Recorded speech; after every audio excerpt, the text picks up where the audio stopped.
So I recently went down a bit of a rabbit hole of teachers losing their shit videos, right, and screaming at kids. It does make for kind of compelling viewing. One of the reasons for me is it's just pretty interesting to get a look inside another classroom. Now, I'm not going to show those clips here. I don't want to put my colleagues on blast.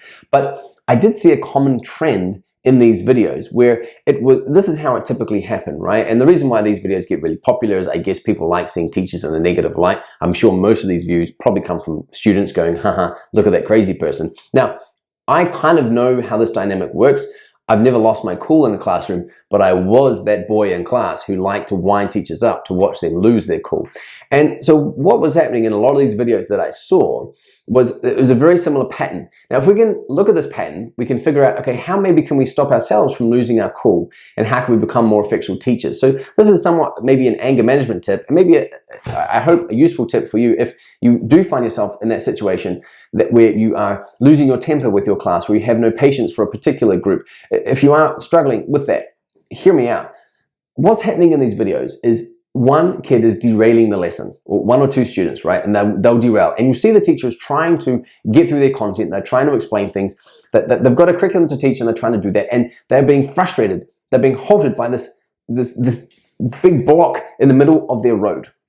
And this is the fundamental frustration, anger, or frustration, aggression hypothesis, right? Aggression comes from being frustrated. And why do we get frustrated is when someone is impeding our goal. Okay, so that's what's happening in these lessons. A teacher has a goal to teach the content and the curriculum, and they want to get through their lesson. And one of these students is misbehaving, and they are in the way. They're blocking that goal. And that's where the frustration comes from, and that's where the aggression comes from. And the teacher just snaps because this kid is stopping that progress. Now, maybe what if we then just shift the goal? Okay, so what if we go, all right, the goal in the beginning of the class was to get through this content, but I can see my lessons being derailed by uncooperative students. So what if we just shift the goal out of the way from that and go, right, my goal now for this lesson is relationship building. It's just to establish some sort of relationship, or just to improve a relationship with this particular student. Now, if you've got a whole bunch of other kids to teach, and those kids often, they just want to get on with it, right? Then have something, give them work to do so they can carry on with. But don't worry if this kid isn't doing it, isn't interested, is completely uninterested in getting anything done. Just work on building that relationship, because you're not going to teach that kid anyway if they don't like you, or if you don't have the relationship there. I don't think. I know for myself, where teachers didn't show any interest in me, and I could easily just wind them up and get them mad and angry, then I wasn't going to learn in their class. I don't want to be there, and it wasn't great. I tell you who did this really well. I still remember her name, Miss Blakely. She was a substitute teacher. Now, every other substitute teacher, when I was 13 or 14, oh man, I could drive wild in 5 or 10 minutes. She never took the bait. She never bit. She would just laugh. She would brush it off. And you know what? I was so well behaved for her. And I know other teachers, and she told me, other teachers would say, you know, Travis, these other teachers complain about you that they can't manage you, right? What do you do in their classes? And I was like, I don't know. But she never bit. And I think that's the key, right? Don't bite. I know it's frustrating, and you know what? I know the thought process is thinking, oh man, someone's going to come in here at any moment, and they're going to see that I'm not doing a good job teaching because this kid's derailing my lesson.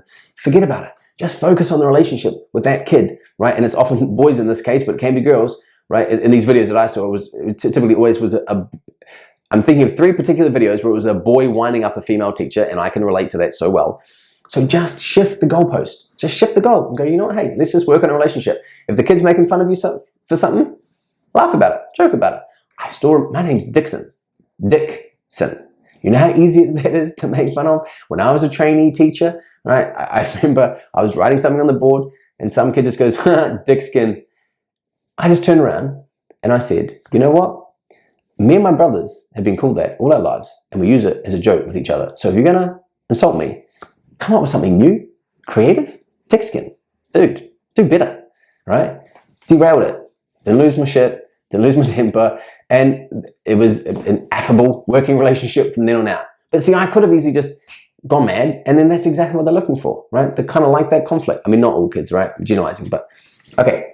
I've derailed my own video here a little bit, but I would say if you do have that class that you're just struggling with, perhaps just try to shift the goalpost a little bit and focus on the relationships first, and just let the curriculum and the content come later. I think, and if nothing else, it'll just make for a better life for you and a less stressful class. If you try that, let me know. I'm trying to think now of particular strategies that you can use that would help to build those relationships, but honestly, I'm drawing a blank. So please leave a comment if you've done something, or if you know of how to, right, shift that goalpost from going from content to relationship. And if you know some way to break down a student so they start crying in your class, no, I'm kidding. If you can figure out specific strategies to build a better relationship, then please leave a comment. All right, cheers.